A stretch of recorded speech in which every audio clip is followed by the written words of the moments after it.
Welcome to this week's edition of the Jersey Oddcast with Joseph F. Bernardo, Gabriel J. Donio, and me, Gina Rullo. What's happening, guys? You ready for another week's episode? Absolutely, always. We're here. We're here. Let's do it. One of the things that came out of the recent school board meeting was that Barbara Prettyman, the board business secretary, the administrator, the person who handles all the finances, is going to be retiring. And so now they're hiring. I don't know if you guys had a chance to take a look at the job posting, but they're looking for someone with all the qualifications, which is great. hmm And Gabe and we've seen quite a few, it feels like, business administrators, board secretaries come and go over the years. Barbara was very effective and she's been there for a long time. Yeah, Barbara came at a very tumultuous, point in time for the local school district and a lot of upheaval and a lot of chaos. And she came in and brought a lot of order to that chaos, I believe.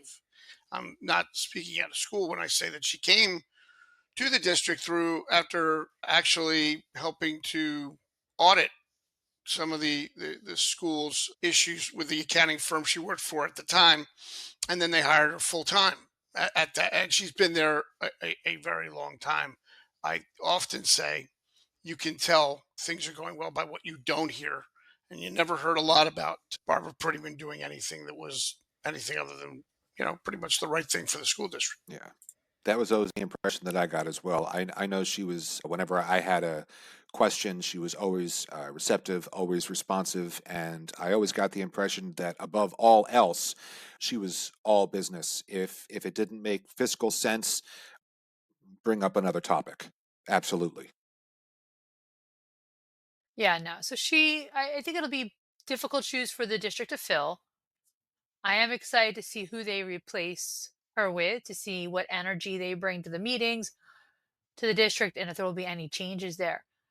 It is a tight turnaround. I think this was posted around Valentine's Day, February 14th, and they want everyone's applications in by February 28th. Yeah. So a very large role and a tight turnaround. That means that, in my opinion, that either they want to get somebody in quickly, go through the interview process, or maybe they have somebody in mind because 2 weeks for a role like this is not a lot of time to find a wide audience, in my opinion. Yeah, particularly when you consider the qualifications that they're requiring for their position. You're absolutely right. 2 weeks is not a wide window in the least bit. Yeah, and I mean, you're talking about a budget of tens of millions of dollars. You're talking about the number of employees there, the things that the business administrator is in charge of. I would hope that they really go through the applicants with a fine tooth comb and make sure they're getting someone who could at least last, for years, Yeah. as Barbara did. Doesn't have to be that many years, but I think it would be great to get somebody who's going to be in that position and keeping it stable. As what we've seen the last years that we've seen it. Oh, dated February 18th, 2025, was a posting for a director of operations. Now, this application is due no later than Friday, March 7th, so they're giving a little bit of time. And this one person oversees the operation and maintenance of all the school facilities, supervises custodial maintenance and ground services, oversight of the development and implementation of a multi-year comprehensive maintenance plan, is responsible for the efficient operation of the district's food services program, is responsible for the safe, efficient operation of the student transportation program. I mean, this sounds like, if this was corporate America, this sounds like a COO role Yeah. or maybe a step down. This sounds like a pretty big role. I'm really curious to see who applies for it. They're looking for somebody who is certified in educational facilities management, or it has a certified educational facilities manager certificate, is NJDOE supervisor standard certificate holder, and they would like for them to have OSHA 10 certification.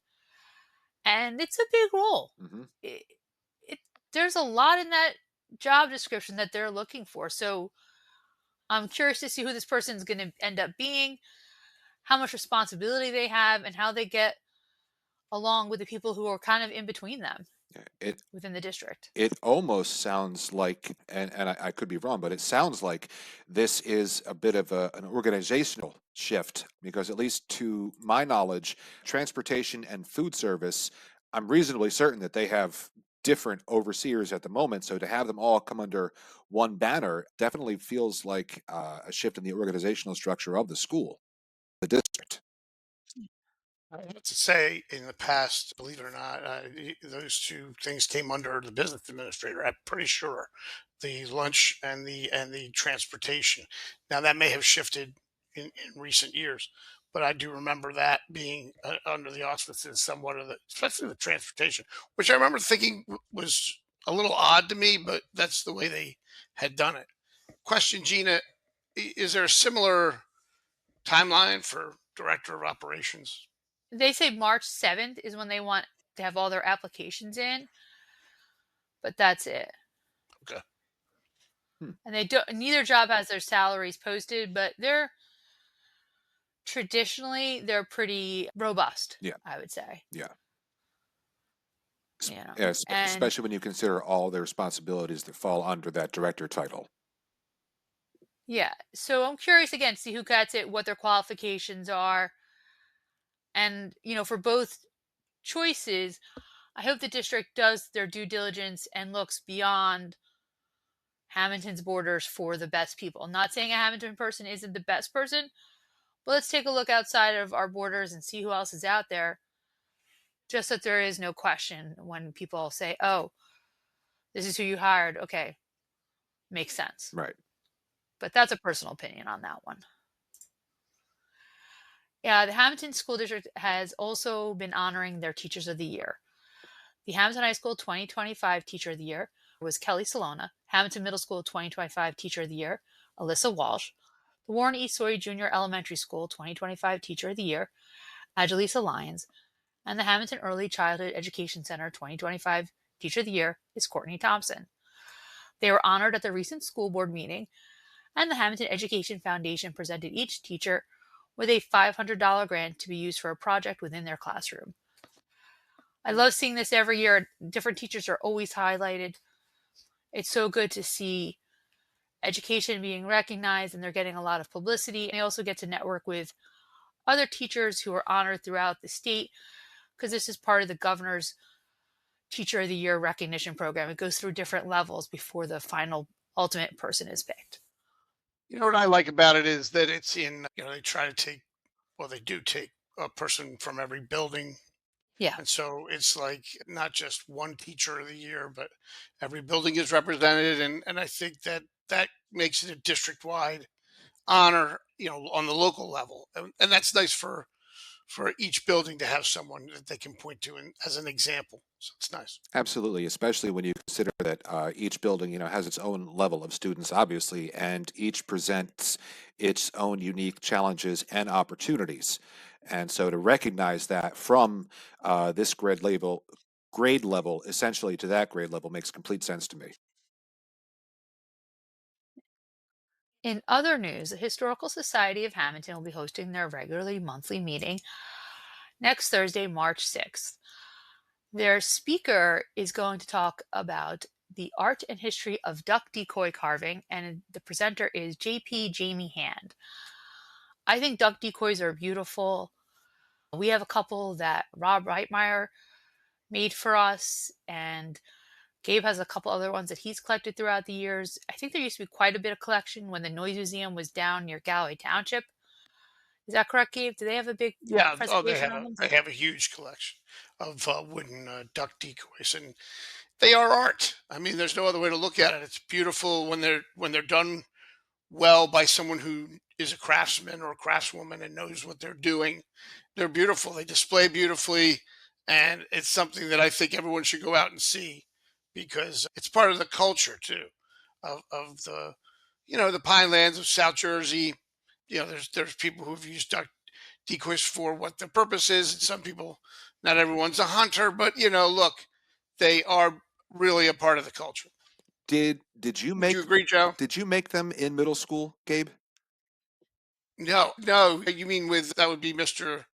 Soy's class, Uh, are you talking about? in conjunction with Mr. Winterbottom's class, because Mr. Winterbottom used to make decoys and he collected them. And I don't remember if it was seventh or eighth grade, but because the drafting room and the woodshop room were right next to each other in the green building, the old VOAG building, and I distinctly remember carving decoys under his direction, but it had to have been in woodshop.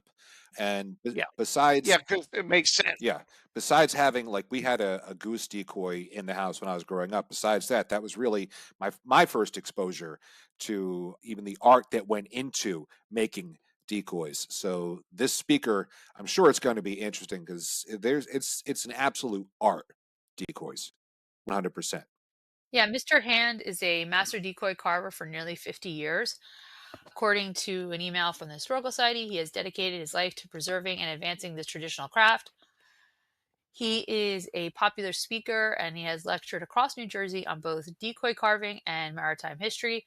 And he's a past president and trustee emeritus of the Cape May County Historical and Genealogical Society. And you can see him 7 o'clock on Thursday, March 6th at the Canoe Club. And again, it's a beautiful art. I don't, is it considered folk art? Because they're not Maybe. as refined as some, pieces that people have, but they add something to our house. We have 3 or 4 of them, and they're just gorgeous. I think it's a folk art. I mean, I think especially if you go further and further back with it, and the materials that were used and the way that they made them, and then it's decorative, but Hmm. it also serves a purpose. If the decoys we have, you could put them on a lake and they'll float. I mean, like Yeah. there's, you know, Yeah. And They'll do their thing. yeah. they do their thing. And they have to be good enough to at least do their thing. I mean, because it's been a very long time since I've made a decoy, and if I tried to make one tomorrow, it would look like I made it. But in order for it to be Yeah, effective, it's got to look like the animal that it's mimicking. So there's a lot of skill involved with that. for sure. Well, speaking of Hammonton Lake, the Hammonton Lake cleanup is Saturday, March 8th. It starts at 10 a.m., ends at noon. The general public is encouraged to come out to this event and to help clean up Hammonton Lake, the park, and surrounding area. This event has really taken off in recent years with volunteers that come from the school district. Tracy Angelosi, one of the teachers over there, she helps make sure that there's enough volunteers, and the Hammonton Education Association is a partner along with the Hammonton Green Committee, the Town of Hammonton, and the ACUA. Again, this is a great event. It's a great way to become involved with our community, give back, clean up after a long winter. They lower the lake some years and things pop up. It sets a refresh and says, okay, yeah, we're ready for spring. Yeah, And if I'm not mistaken, I think March 9th is when we spring forward this year for time. I think So so. it's kind of setting the right tones that, hey, spring is almost here. Like, let's get the town ready for visitors and for warm weather activities. Yeah, and keeping with the theme of this particular podcast, it would be nice to find out what the oddest thing they find when they clean the lake. What is it that's just odd? Well, you didn't expect to find that while we're, Well, I was thinking more like a tire. You guys oh gotta go. well, You can see by your face they already that you yeah. think it's something weirder. Well, they have found tire. I do know a couple of. They actually found a park bench, Okay. and if I'm not mistaken, that was confusing because the park itself was not missing any benches. So, like, where'd this park bench come from? That I think is probably the oddest thing that I've heard of. I know they found tires. I've been there when they found tires. I've old shoes and so forth. But a whole park bench. That's intentional. It's not like, oh, somebody accidentally dropped the bench. No, they hoisted that thing right into the waters. There you go.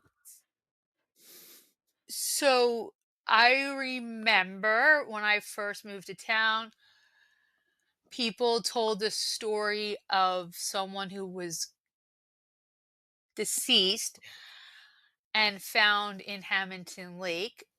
attached to, I think, a mattress or something. This happened like decades and decades ago.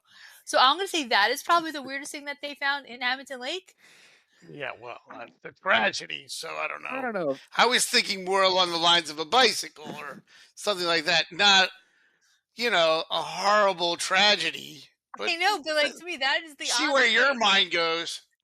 I don't. See where your mind Maybe goes. I Look, should It's stay away from true crime yeah, podcasts, is what you're a saying? little yeah. bit. I mean, but look, there's weird things that wind up in the lake. We know Yeah. I mean, this. I mean, it's just an odd thing.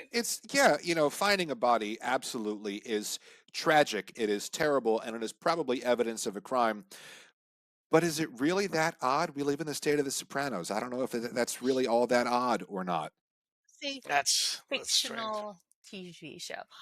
Yeah, Also, isn't there a lot of tree stumps in the bottom of Hammonton Lake because it used to be like a swamp? It's man-made. that is correct. Yeah, absolutely. If you when it's lowered, you see a lot of that, especially on what used to be the beach. Although we don't have a beach anymore, but that's where you to the right there. There used to be a lot of stumps Hmm. when it would be lowered. Yeah. So listen, I give them a lot of credit for cleaning it up. And I think I'm sure there's plenty. One thing that has been said though, kind of like what happened with downtown cleanups, if you do these cleanups enough, you do get to a point where there's less to clean up, Yeah. which is a great thing. So we give them a ton of credit for that. Yeah. So if you were going to reach out to somebody and invite them to come into the Hammonton Lake cleanup, would you call them or text them? So our Oddcast poll of the week is: do you prefer to text people or to call them? Or does it depend on who it is? Gabe, you want to feel this For me, it first? depends. Yeah, for me, it depends on who it is. I can't get tone out of a text. I don't know what it is. For me, I read it. I think to myself, well, they used a couple of exclamation points. Maybe that means they're excited. Maybe it means they're angry. I don't really know. And don't even get me started on emojis, which, Do I you mean, need a slash S for sarcasm when people are being I, sarcastic in text? I, I don't know. I find it hard to get the tone down. Now, when I talk to people, I automatically understand when people are being sarcastic to me. So that, like, when I call them, so I'd say I'd rather call people because I like one thing I do like about texting though is the expediency. I mean, it's faster and it's just you shoot somebody a text, literally say that, shoot them a text. It means really quickly, and a phone call is more involved, but you can actually hear the person and know if they're busting your stones or not. So that's good.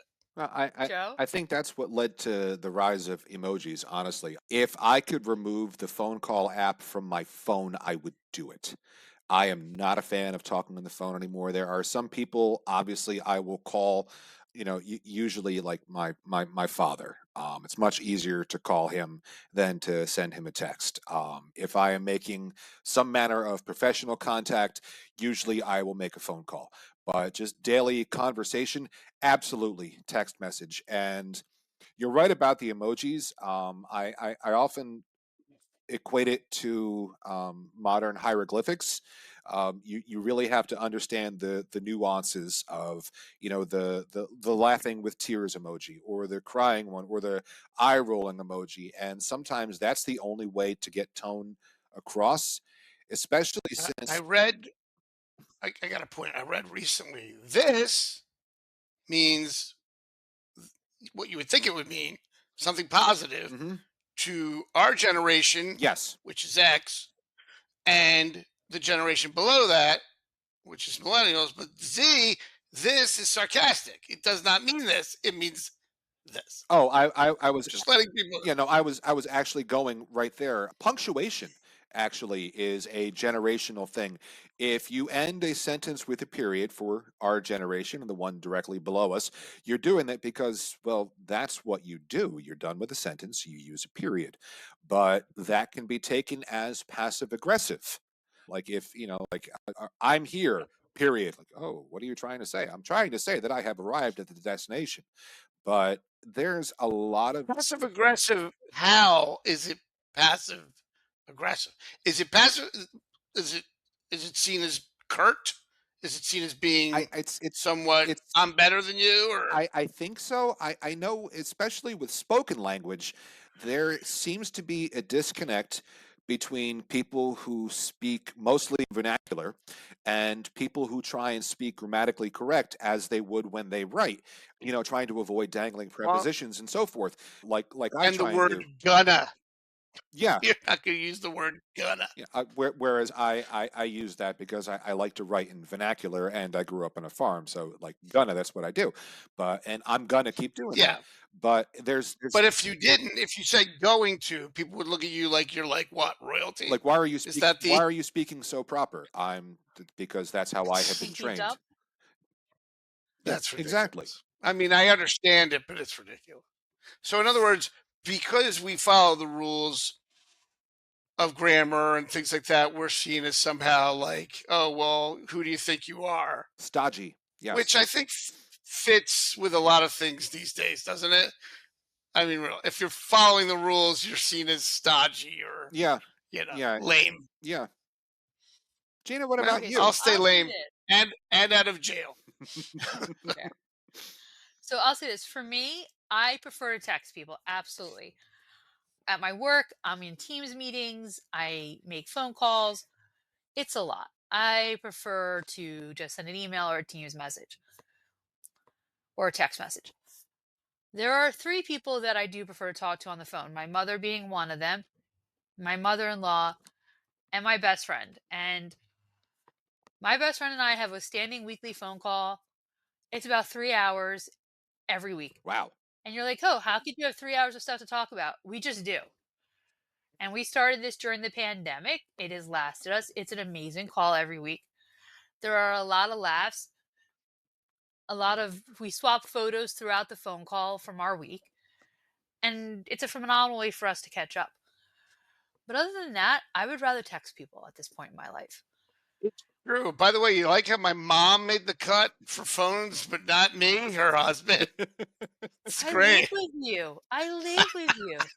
Now, That's great. I'll get a text and no period at the end of it, please. oh, Oh, I don't use punctuation. I hate yeah, punctuation in a text. It's not needed. I've noticed that it is absolutely needed. No, no, you need Yeah. punctuation. And either one or three exclamation points, never two and never more than three. Rate it in. No one's that excited or angry. I very rarely use more than one exclamation point. In fact, when I was a newspaper editor, I would remove exclamation points Yeah. from things because I abhor them. I use I've been them hit with now as for yeah. emphasis, but I am not a fan. I've been hit with as many as six. Oh, That's way too many. yeah. Not recently. Not recently, but it has happened. I mean, Now, if I could also send memes or GIFs or GIFs, however we want to say it, gifts. I do like to do that. Yeah, yeah, and that goes back also to my point that we are going back to hieroglyphics. I mean, because you can send like a little GIF or a meme with a like a movie scene, and it taps into the cultural consciousness, and you know exactly what they're talking about and exactly what you mean without using any other words. We are making the shift from written word to pictograms again, and I'm not quite sure how I feel about that. You But should feel I awful. I can read script, which sets me apart from a lot of other people who don't like to use punctuation. I Mm, can actually read handwriting that is in script. As as So I feel like I'm a that's little bit good. ahead. as long as it's Well, good that's gonna handwriting, be yeah. You can't read mine. No, that's I gonna be can't read cold. my own. Your little videos and your reading of script will be cold comfort when all the books are gone, which should Hmm, be in the next 5 minutes. I it's imagine very sad. I imagine it's probably only a matter of time before somebody tries to write the first novel completely in meme. It's more ambition than Make it stop. Do you guys remember that when you first signed up for all your classes in college and it was your first time picking out your classes and you had someone in your family, for me it was my dad, did you sign up for basket weaving?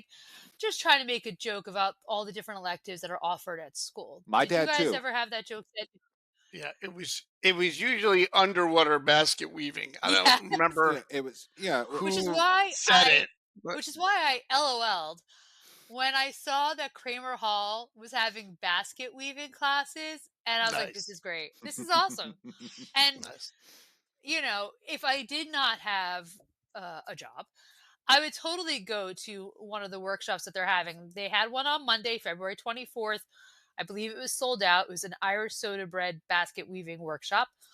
But they're having another one, a lunch and learn on Monday, March 3rd from 11 to 12. And then they're having another class, a South Jersey berry basket weaving workshop with Mary May on Friday, March 28th. And this is going to be at Stockton University's Kramer Hall. They're doing this in conjunction with the Noyes Museum of Art. And, after I laughed, I'm like, but this is really cool. Basket weaving, again, it's like a folk art. It's beautiful. Hmm. Longaberger baskets were super trendy in the early 2000s. Not so much anymore. The what now? But they are something that people They Longaberger were a baskets. basket. Yeah. And Longer burger basket. Okay, their headquarters were like a giant basket, and these baskets were crazy money. And back in the day, the Seroptimus Club in town had a bingo event where you could go win a Longaberger basket. okay. And it Yeah. was Longaberger basket bingo.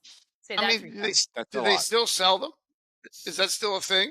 I don't even know if they're still in business, and I think you could probably buy them on eBay. But going back to Kramer Hall, they're having a basket weaving workshop, and I think that's fun and neat. And if you're going to be around on March 3rd or March 28th, you should attend this, or definitely go check out the exhibit, I believe, that's going on at Kramer Hall. Just something fun to do. And again, Hammonton has a diverse amount of offerings for people who want to look at stuff in the arts, or who want to do sports related things or entertainment things. This is another kind of thing that makes Hammonton a very desirable community to live in, that we have these types of events. Well, and that we have division, a satellite campus of Yeah, Stockton University. I mean, Stockton University now has been here 10 years. quite a 10 years. while. Quite a while. And they have made a tremendous impact in that, not just taking that former factory building, the former National Garment Bertino factory, and turning it into what it is, but what has gone through there in the last decade and how they've affected the town. I'm sure a lot of people at first were like, what? Is it really going to work? It worked. It's great. And I think Stockton University has become just a great asset to Hammonton for sure. Hmm. And you can go take that basket weaving class, and I'm sure your dad all brought up to you when you were first enrolled in college. I think, how fun is that? Yeah. In other odd things about New Jersey, I don't know if you guys know this, but there is a volcano. It's dormant in Sussex County. Really? Really. Yeah. It looks like a hill, according to an article I read on NJ.com. But like 400 million years ago, which is quite a while ago, it was a volcano. It's called the Beamerville volcano in Wantage. It erupted last time, they believe, in Wantage 400 million, give or take 6 million years ago, or something like that. Oh, Oh, okay. Oh no, So they're it erupted due. Are you you said we're saying? Are you overdue? saying they're due? No, it erupted 420 million years ago, give or take 6 million years. So it's been Mm. forever. But it's there. Like, there is a volcano in New Jersey, which you don't think about it. Like, you think Hawaii, Italy, Sicily with, Mount Etna, Hmm. but not New Jersey. Well, It just shows that New Jersey has such an interesting geological history. Dinosaurs, volcanoes, very diverse. makes Oh you yeah. wonder. I mean, it seems like we are been experiencing over the last several years more and more earthquakes that are above a 1 on the Richter scale. So maybe this one's getting ready. You don't know. I Yeah. mean, when Gina came here from the Hudson River Valley, she's like, "Where are your mountains?" And I said, "No, we're the coastal plain down here in South Jersey, very flat. Yeah. Very Used to flat. be the ocean bottom, sandy soil, good for growing fruit and things like that, but not really no mountains. I mean, Rainier Hill's like literally, 15 feet high, but it's more than that, obviously. But the topography, you're right, of the whole state is interesting, especially if you've ever been to places like High Oh Point yeah. or things like that. I mean, you see the Delaware Water Gap and all that. I mean, there's some beautiful vistas in northern New Jersey for sure. And apparently one of them has a volcano involved with it. Never knew that till just Yeah. now. Yeah. So it's not just dormant, it's extinct, I guess, because it's been so many millions of years that since it erupted. So no one has to worry. I believe their house is on the site or near the site, so no one has to worry about it. And, again, just super cool to know this about our interesting state. So if you want to go check it out, it's in Sussex County. It's called the Beamerville Volcano. Again, maybe that's worthy of a road trip the next time we take a ride up north, Gabe. Oh yeah. Beamerville Volcano is also a great name for a minor league baseball team. Yes, it is. That'd be great. Yes, it is. Be great. Brilliant. So if I could petition the good people of Beamerville, To you start a might want minor to get league on baseball. that. Yeah, you might want to get on that. Listen, I can see the T-shirts now, volcanoes with a volcano on it, the jerseys, great stuff. Next week, March 3rd through the 7th, is Read Across America Week. This is when they bring people in to read to the children in the schools. There's lots of Cat in the Hat references. People wear the funny red and white striped hats. And there's a different theme every day. Thursday, March 6th is the family reading night. All three of us are voracious readers. And I think at any point that you can get a young person to read and encourage them to do it on a regular basis, you're encouraging them to develop their language, find their imagination, and really teach them about different worlds and take them to different places without ever leaving their houses. It's the greatest gift my parents ever gave me, was encouraging my love of reading.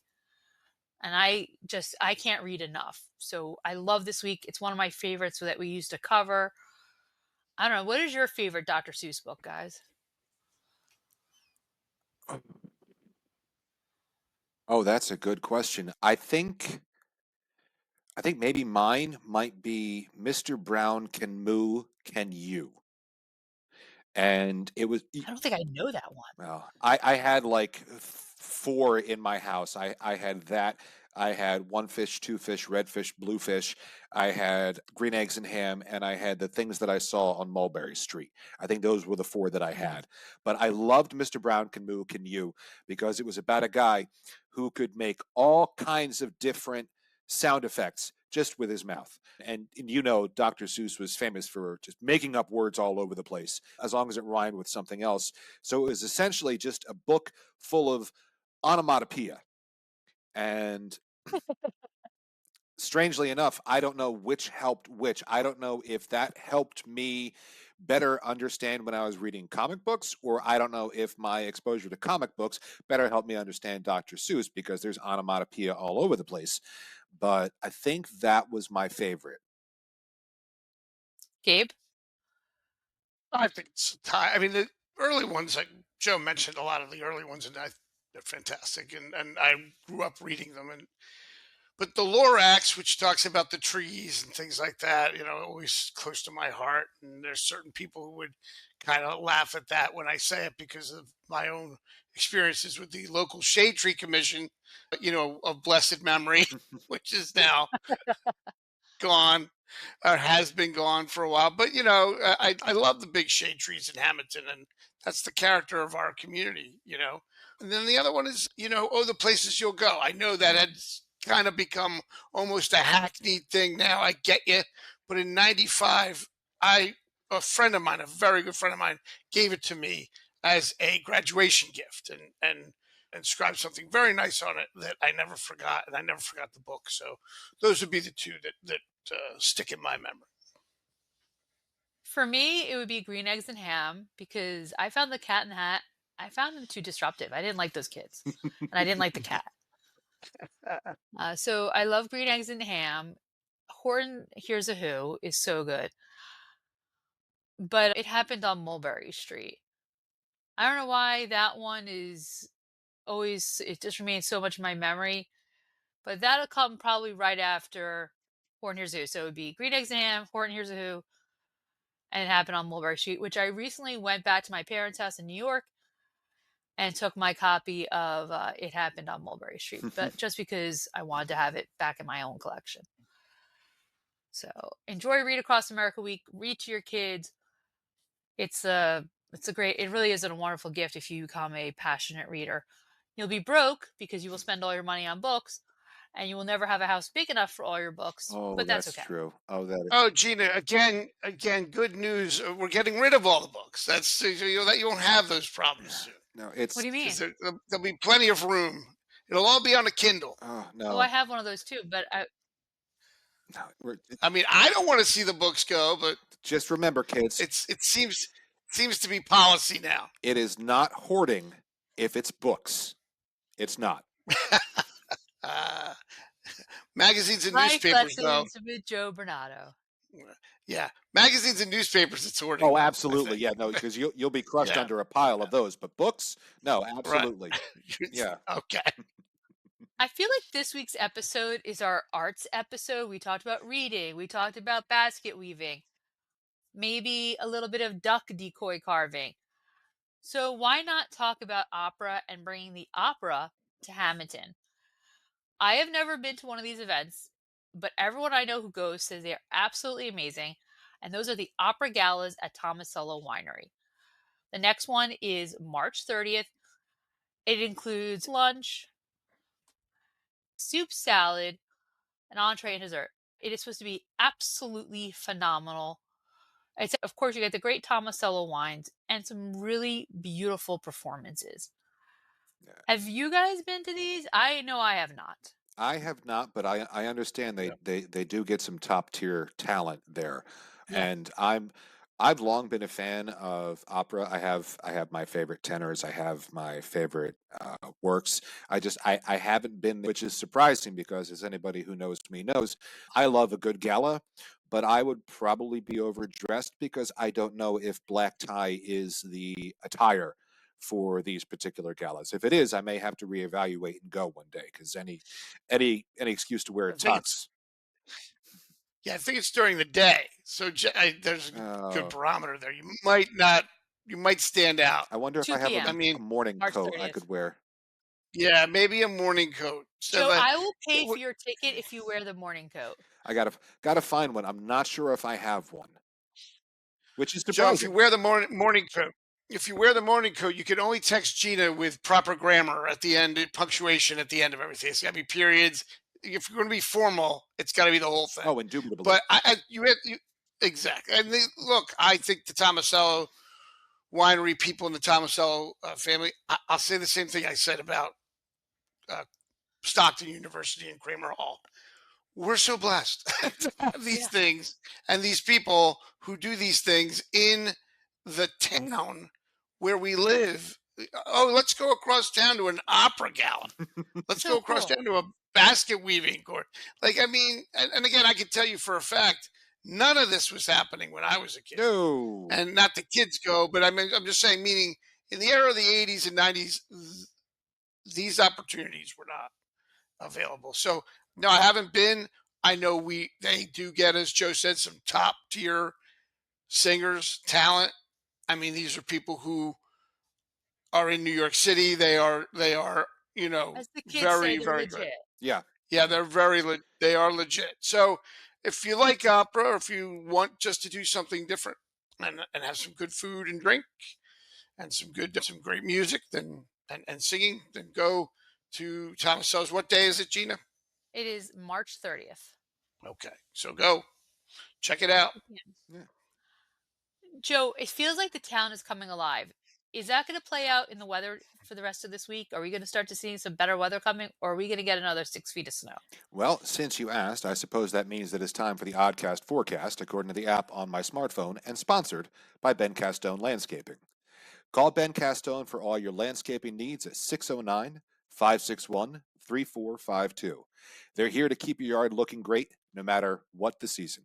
And insofar as I understand, no, we are not, thankfully, getting 6 feet of snow. We're looking at quite a bit of warm weather.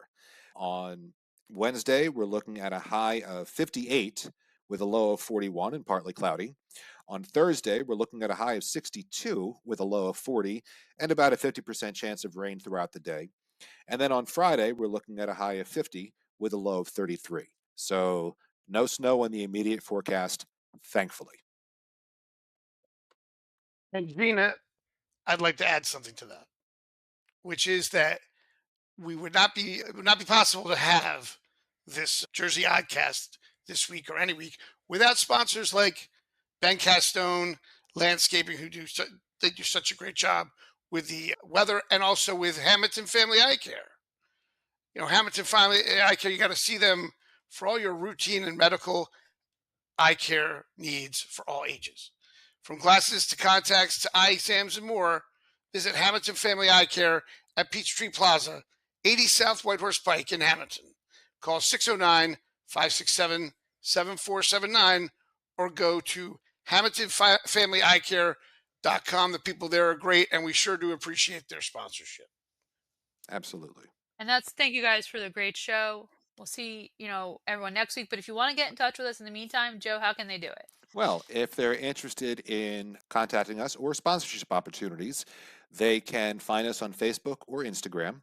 They can email us at jerseyoddcast@gmail.com, or they can call us at 609 444 6178. Great, guys. We'll see you next week.